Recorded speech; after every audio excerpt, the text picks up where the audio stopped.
Filipenses capítulo 4 é o texto-chave, base, para a gente tentar entender um pouco o tema de hoje, consistência emocional.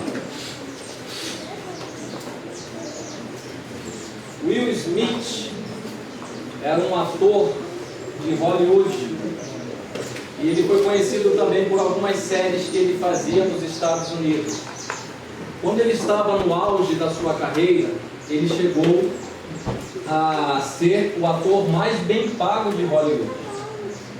Recentemente, no ano de 2022, o Smith ele recebeu um prêmio que até então não havia ganhado, de melhor ator. E ele foi premiado num evento, o Oscar, todos nós conhecemos. Só que houve um fato intrigante neste evento. A pessoa que estava fazendo a apresentação mencionou o nome de sua esposa de uma forma que, de acordo com a interpretação de Will Smith, foi pejorativa. Ele ficou profundamente ofendido. E então ele tomou uma decisão naquele momento. Ele levantou-se da plateia, se dirigiu em direção ao apresentador, obrigado, e desferiu-lhe um golpe na sua face. Depois ele voltou para o seu lugar e assentou-se. Nesta atitude de Will Smith, nós vemos ali representado um comportamento característico de uma pessoa que está falida emocionalmente. Assim como você coloca um livro na mão de uma pessoa que é analfabeta e ela não sabe lidar com as informações, porque ela não consegue extrair dali as informações, ela não consegue entender de que se trata o livro, uma pessoa que é analfabeta emocional também tem dificuldade de lidar com certas situações do dia a dia. Ele não parou para raciocinar, porque a área do seu cérebro responsável pelo pensamento analítico, pela tomada de decisão, pelo juízo, estava provavelmente diminuída, ao passo que a área do seu cérebro responsável por suas emoções estava superativada, ao ponto de ele não raciocinar que aquele evento estava sendo televisionado. Havia um público grande ali. Ele não pensou nos resultados e nas implicações daquela decisão. De acordo com as notícias, a sua carreira a partir de então, a sua imagem a partir de então, declinou. Em muitas áreas da nossa vida, para que a gente tenha sucesso, é necessário desfrutar de inteligência emocional. Muitos casamentos estão chegando ao seu fim, muitos homens não estão mais empregados, e pessoas que tinham potencial de desenvolver grandes empreendimentos não conseguem chegar lá porque lhes falta inteligência emocional. Às vezes o homem ele é responsável, o homem é trabalhador, é inteligente, ele consegue articular bem todas as áreas da sua vida, ele provê o alimento para o lar, mas na hora de lidar com algumas questões frente à sua esposa, ele é infantil, ele é um anão, ele não teve um bom desenvolvimento. Para aqueles que é casado, e são casados, vai ter uma noção do que eu vou falar. No momento da discussão, a discussão chega num clímax acalorado e o homem está trazendo os melhores argumentos, as melhores ideias para provar que ele está certo no seu ponto. Mas a mulher, ela não consegue ouvir e processar os argumentos. Por quê? Porque tomada de raiva, o sentimento tomou conta dela. O que aconteceu com o lobo frontal? Está diminuído. Então ela só consegue emocionalmente perceber a forma como ele está falando, a forma como ele a está tratando, sem conseguir entender os seus argumentos. E não é diferente quando a comunicação é inversa, porque ela também vai trazer argumentos incontestáveis de que ela está certa no seu ponto, mas o homem tomado de cólera só consegue raciocinar porque ela não está me respeitando, porque ela não consegue me ouvir. E é como se ela estivesse incorporando João Batista e ele também, porque ambos estão pregando no deserto. E ninguém entende nada. Inteligência emocional, de acordo com os especialistas na área, é um critério indispensável hoje para assumir posições de grandes responsabilidades em grandes empresas. Porque a inteligência emocional, ela não lida apenas com a sua capacidade de compreender e perceber números, dados e informações. A inteligência emocional, ela vai além da informação, ela atinge a motivação. Por que aquela pessoa está fazendo determinada coisa, está falando comigo desta maneira? Então existe um porquê por detrás daquela ação. Deixa eu dar uma ilustração aqui. Nesses dias ao longo da semana eu frequentei os cultos aqui com os voluntários e também dei, como se diz o outro, meti o meu bedelho lá no culto dos alunos. Em alguns momentos eu estive lá. E quando cheguei no culto dos alunos, eu percebi que lá estava uma voluntária. E aí eu me fixei na informação. Bom, voluntário sabe que precisa estar presente no culto dos voluntários, porque ele é o quê? E os alunos têm que estar presentes no culto dos...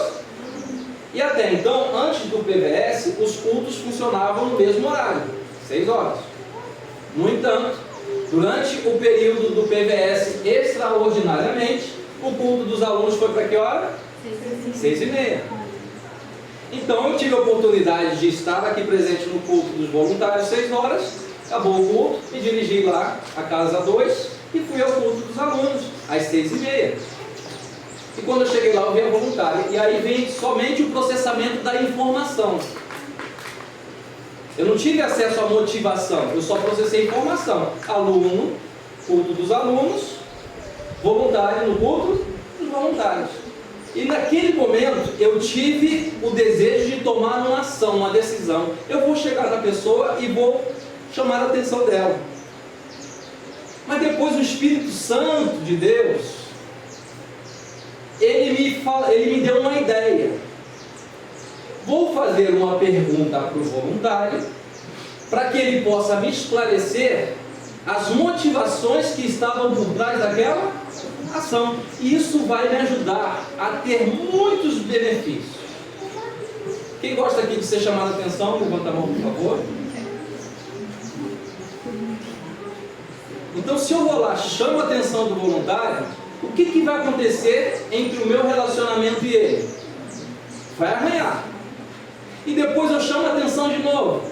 Aí esse arranhado agora já se torna um corte mais profundo. E aí eu vou chamando a atenção, até que chega o momento que o relacionamento é insuportável. Então por que eu vou gastar ficha agora? Porque infelizmente, pode ser que uma hora isso tenha que acontecer. Porque se não acontecer, aí vão me perguntar, os meus superiores, o que você está fazendo aqui? Eu cheguei para o voluntário e perguntei, antes de eu tentar inferir alguma coisa, me explica por que você não estava lá? Olha só a minha memória como é fraca. 6 horas da manhã, eu estou lá no PVS fazendo todo o trabalho que é feito lá. Não deu tempo de eu estar no culto dos voluntários. Para não perder o culto, então eu fui para o culto dos... Aí o que veio na minha mente? Entendi. Me calei.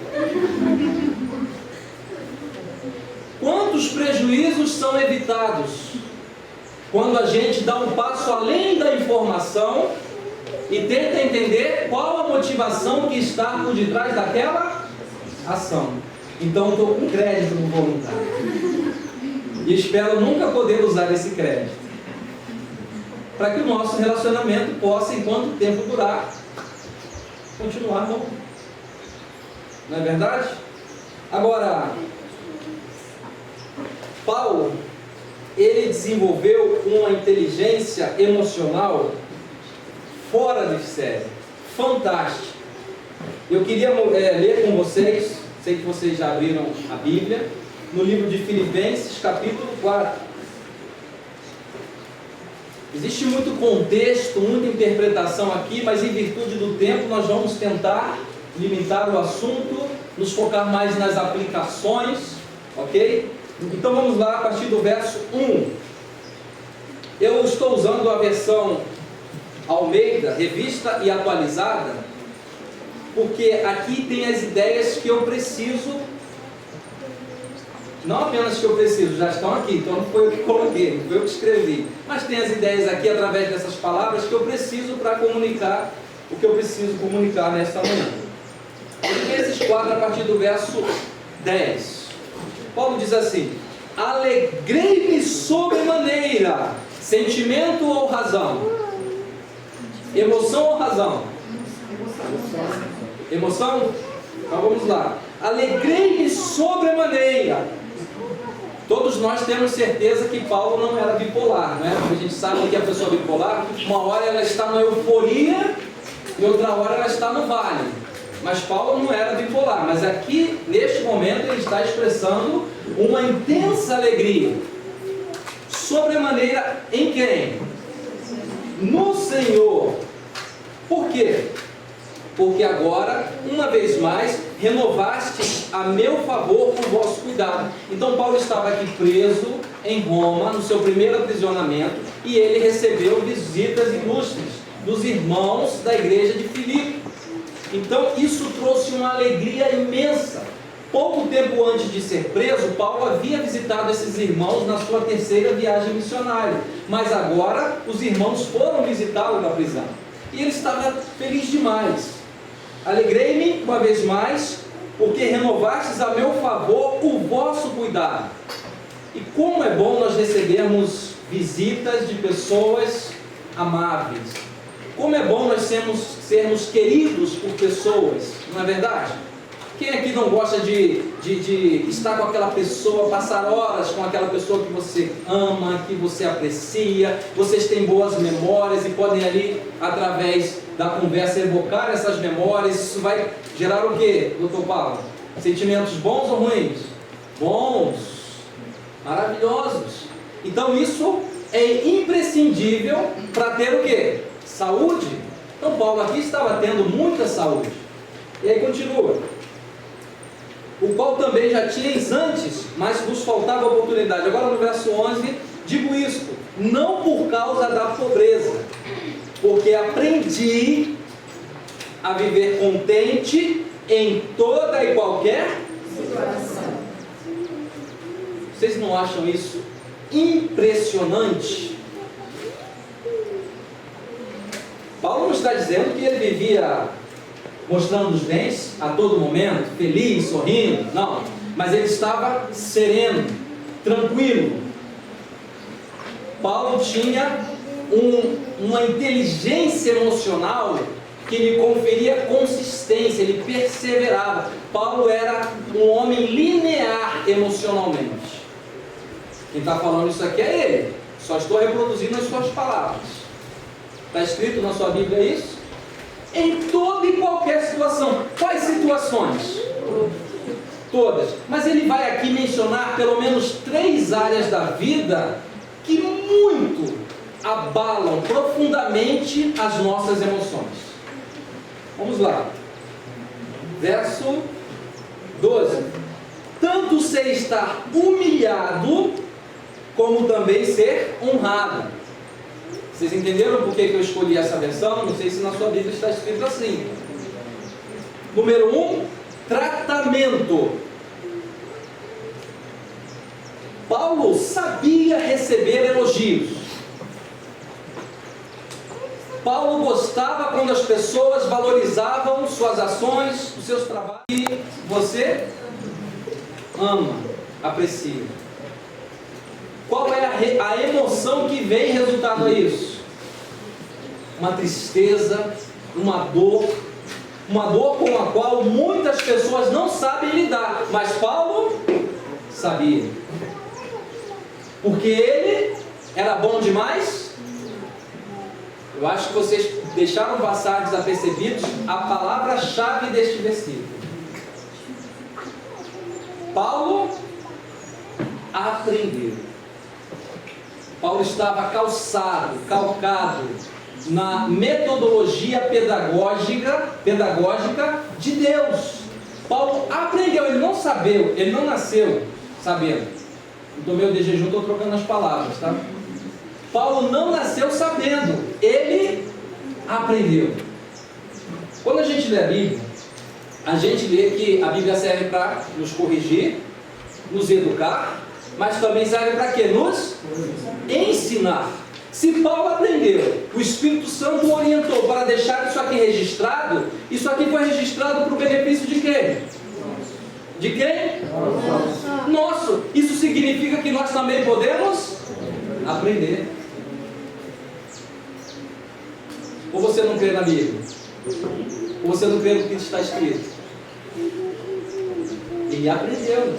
Nós vamos tentar nesta manhã, pelo menos, dar o pontapé inicial para aprender a desenvolver a qualidade essencial para sobrevivermos nessa instituição, enquanto direção, enquanto voluntários, enquanto hóspedes, enquanto alunos, porque sem isso, já vou adiantar, não vamos chegar muito longe, porque aqui nós vamos ter que lidar com não, aqui nós vamos ter que lidar com frustrações, e queridos jovens, se os seus pais não deu a vocês esta sublime experiência lá fora, nós vamos ter o prazer em te dar aqui. Porque nós queremos formar pessoas que possam suportar o decreto dominical, que possam suportar as perseguições, que possam, quando ameaçados a renunciar à fé, se posicionar ao lado de Deus.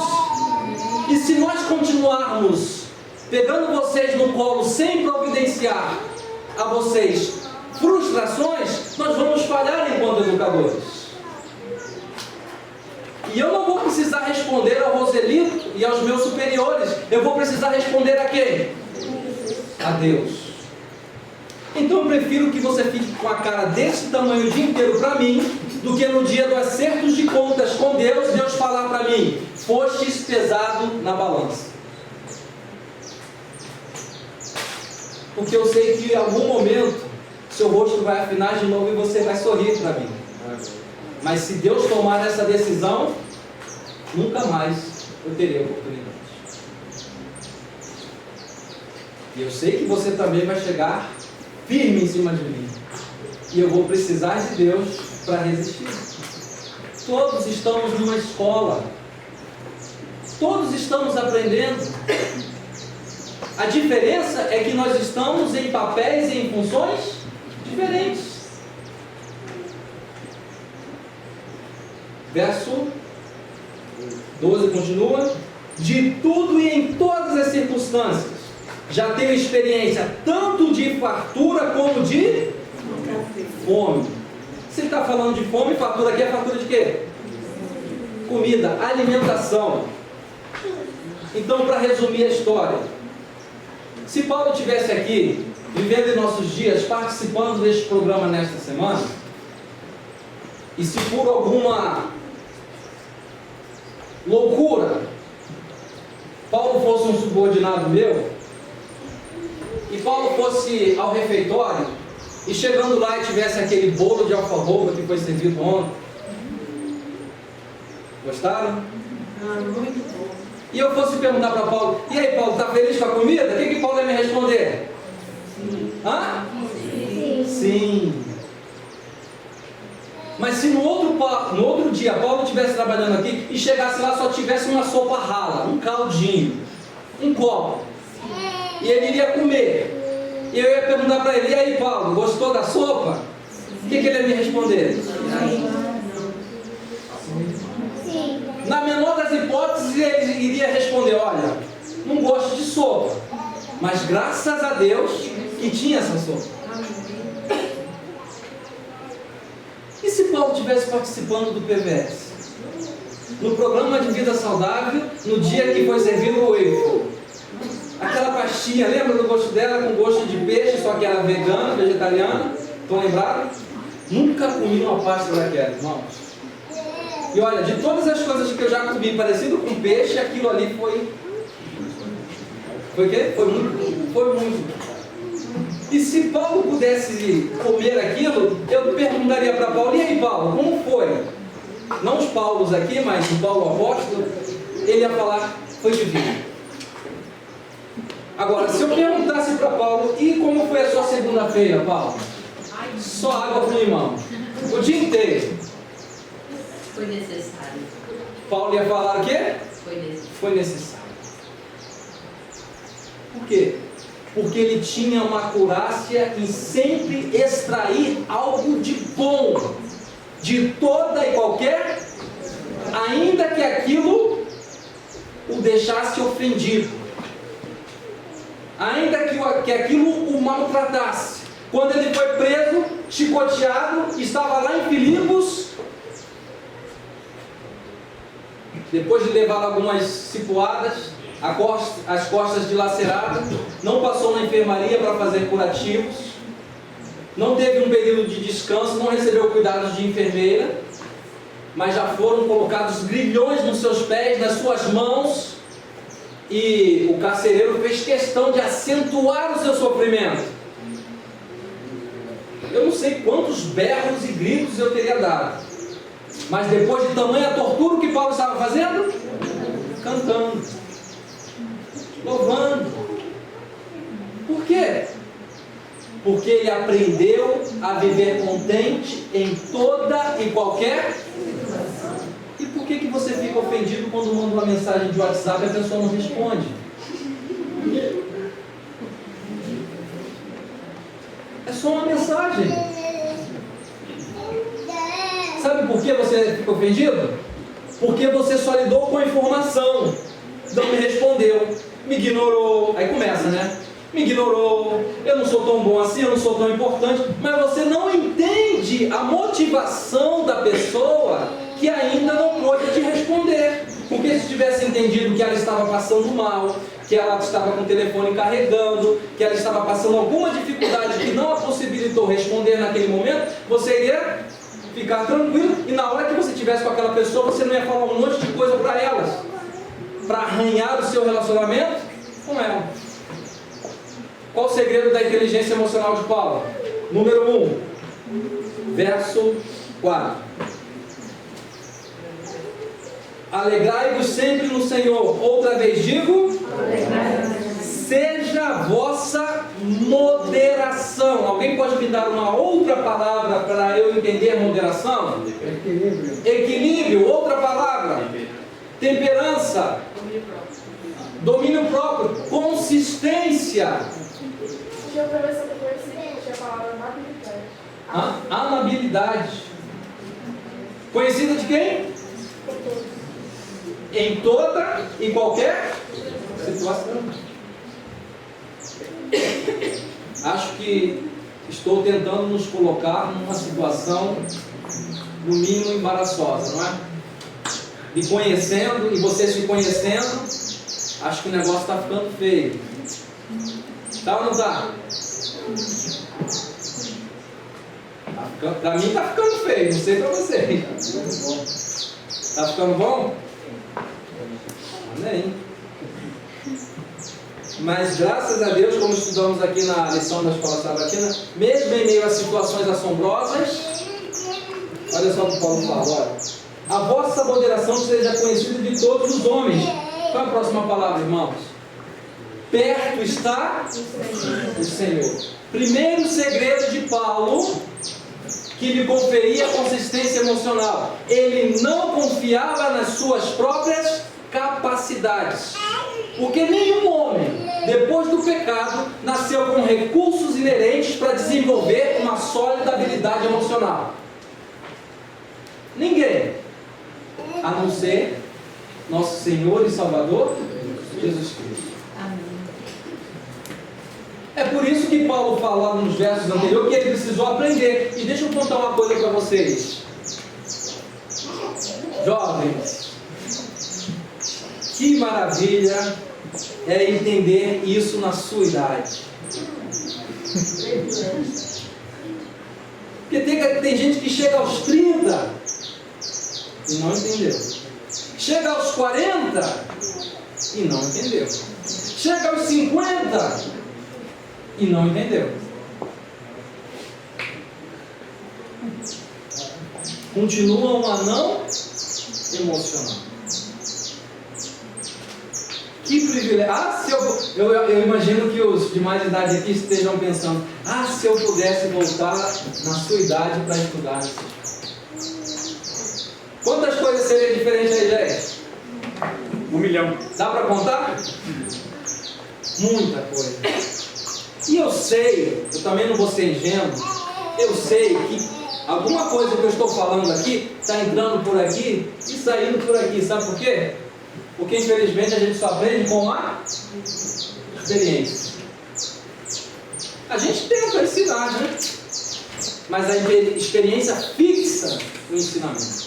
E às vezes a experiência vem com 30, com 40, com 50. Graças a... O irmão José falou essa semana, me corrija se eu estiver errado. Irmão, quando a gente começa a compreender as coisas, está na hora de morrer.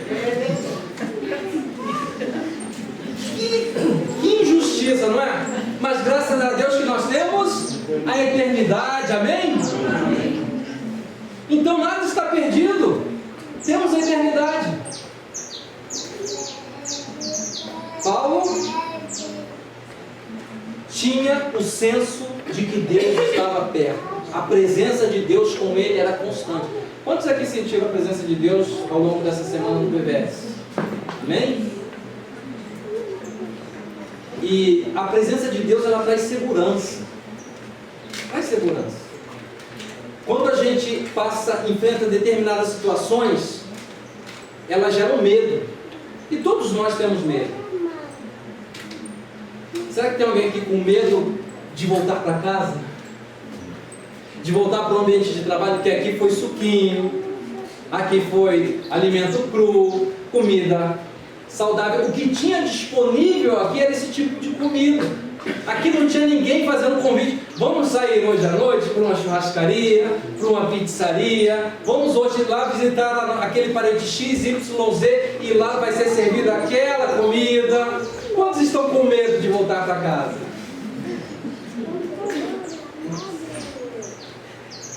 Começaram a sentir um bem-estar físico, emocional. Eu sei que teve no percurso umas dores de cabeça. É um processo, né? Quantos carros na mão, Joselito, tem aí para a gente poder comer comidas dessa horta? Quantas noites acordados insônios? Quantas madrugadas levantadas para a gente ter a oportunidade de comer aquelas bananas que estão ali embaixo? Muitas. Não é verdade? Se a gente quer ter sucesso em qualquer coisa na vida, nós temos que passar por um processo. E se nós resistirmos a este processo, nós vamos ter sucesso. Quem está conosco neste processo? Eu sempre morri de medo de altura. Quem tem medo de altura aqui sabe o que eu estou falando. A gente ia com os amigos para alguns eventos, e aí tinha aquelas cachoeiras, aquelas trilhas que tinha que fazer, e aí tinha que passar, né, naquelas madeiras, atravessando aqueles abismos, e lá ia eu agachadinho, passando assim, quando passava. Muitas vezes eu não passava. Tinha uns amigos que contavam para mim que eles iam numa praia no Rio de Janeiro, e nessa praia tinha uma pedra grande que eles tinham oportunidade de pular na água. E eu queria pular na água, mas eles me deram uma informação. Quando você atravessa o percurso para chegar lá, você não tem condições de voltar pelo mesmo local. O único jeito é pular na água. Quantas vezes eu fui? Nenhuma. Jamais. Mas um dia, enquanto jovem, estudando numa escola missionária, tive a oportunidade de fazer meu estágio. Fui convidado para fazer evangelismo na África. E convite, só estava se aproximando do dia e eu pensei, como é que eu vou chegar na África? De avião. Meu Senhor da glória. Ao mesmo tempo que eu queria ir, a maior parte de mim não queria ir. Chegou o dia. Verso 6. Não andeis ansiosos de coisa alguma, em tudo, porém, sejam conhecidas diante de Deus as vossas petições, pela oração e pela súplica e com ações de graças. E a paz de Deus, que excede todo entendimento, guardará o vosso coração e a vossa mente em Jesus Cristo. Qual capítulo é? 4, verso 6 e 7. Primeiro segredo de Paulo, Paulo tinha consciência de que Deus estava. Segundo segredo de Paulo, para ter consistência emocional, Paulo recorria a quê? A oração. E diz Ellen White que a oração é um abrir do coração a...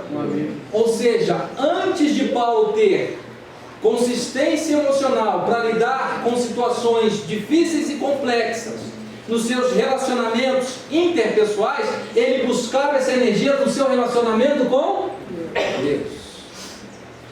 Qual é o resultado disso? Uma paz que não pode ser explicado mesmo na cadeia de Filipos.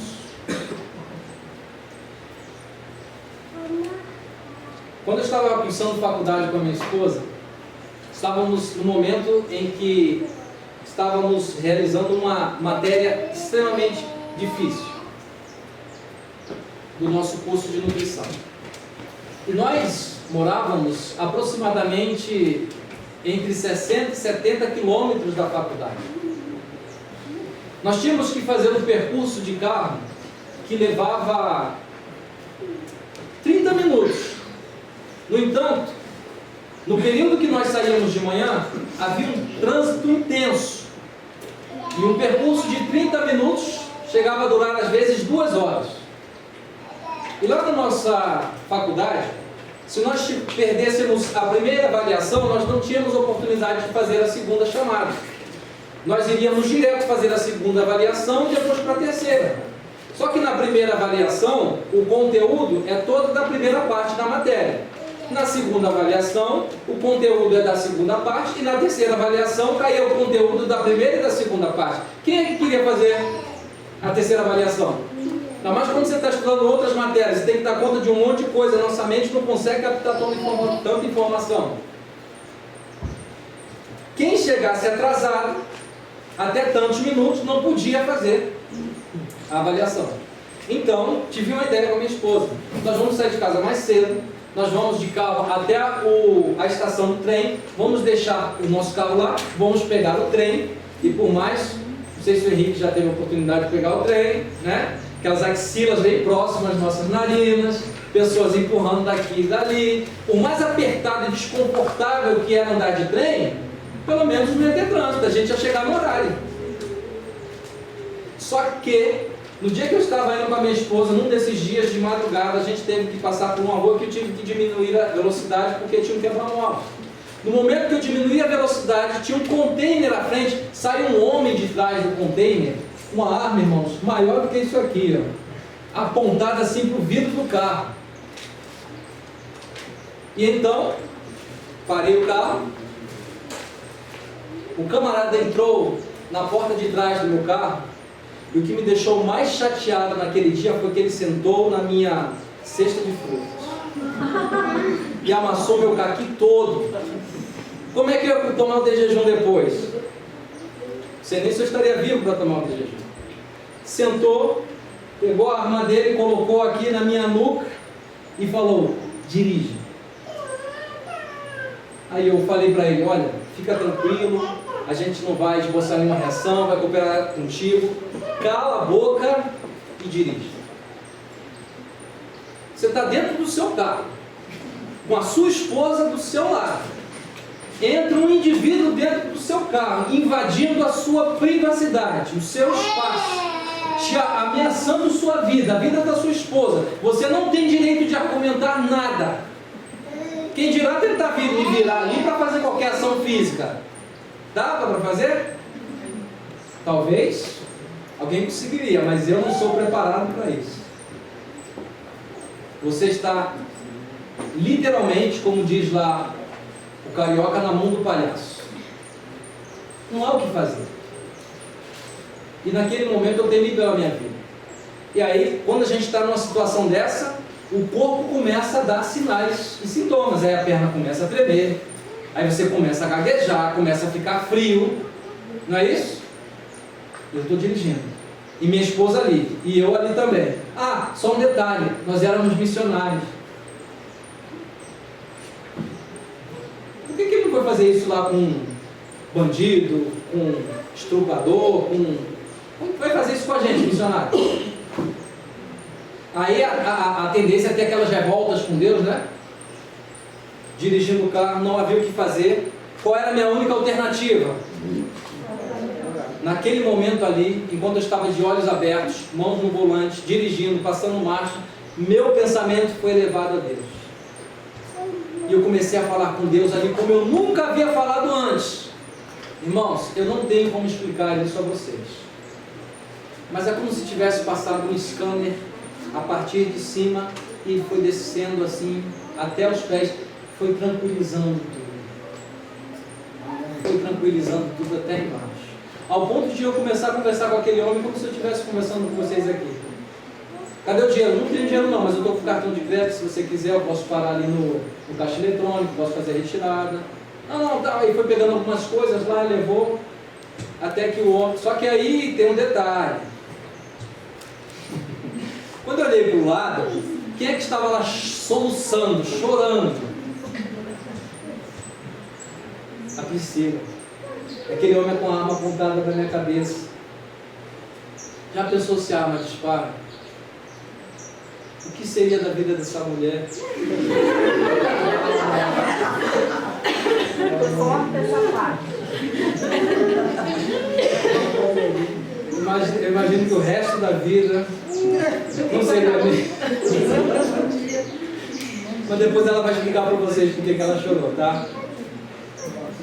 Ela estava preocupada porque a gente estava passando em quebra-mola, então a qualquer momento ele podia atirar. E naquele momento eu pensei, enquanto estava do lado de cá, Senhor, dá para ela a mesma paz que eu estou tendo aqui, porque se ele atirar, está tudo bem. Quando eu abrir os olhos, eu vou ver Cristo. E a oração dela era: Senhor, se esse homem atirar, me dê condições de perdoar esse bandido. Essa era a oração dela. Depois de vários sermões, ela me deu essa informação: corrige sua fala. Você já conhece a Priscila, né? Estou corrigindo? É uma paz. Se você me perguntar como é que foi essa paz, eu não vou saber explicar. Porque essa paz ela vem em decorrência do abrir do coração a Deus. Isso nos ajuda a ter serenidade em toda e qualquer situação. E por último, não menos importante para a gente concluir, verso 8. Finalmente, irmãos, tudo que é verdadeiro, tudo que é respeitável, tudo que é justo, tudo que é puro, tudo que é amável, tudo que é de boa fama, se alguma virtude há e se algum louvor existe, seja isso que ocupe o vosso foco. Porque se alguém me tratar mal e virar as costas e for embora, e eu ficar pensando, por que me tratou mal? Por que falou comigo dessa forma? E aí o meu foco vai ser direcionado para onde?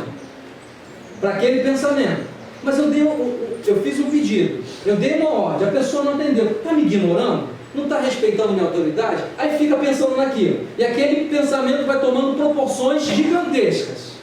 Vai tomando conta do seu corpo. No momento que você vai falar com a pessoa, vai ser razão ou emoção? Agora vamos voltar à fita? Eu falei, ela não entendeu. Eu falei, ela não cumpriu. Será que ela não entendeu? Será que a mensagem não foi clara? que deve ter acontecido? Ele me tratou mal. Por que ele me tratou mal? Será que ele brigou com a esposa? Será que tem algum ente da família dele enfermo? Será que ele está passando por algum problema que ele não consegue suportar?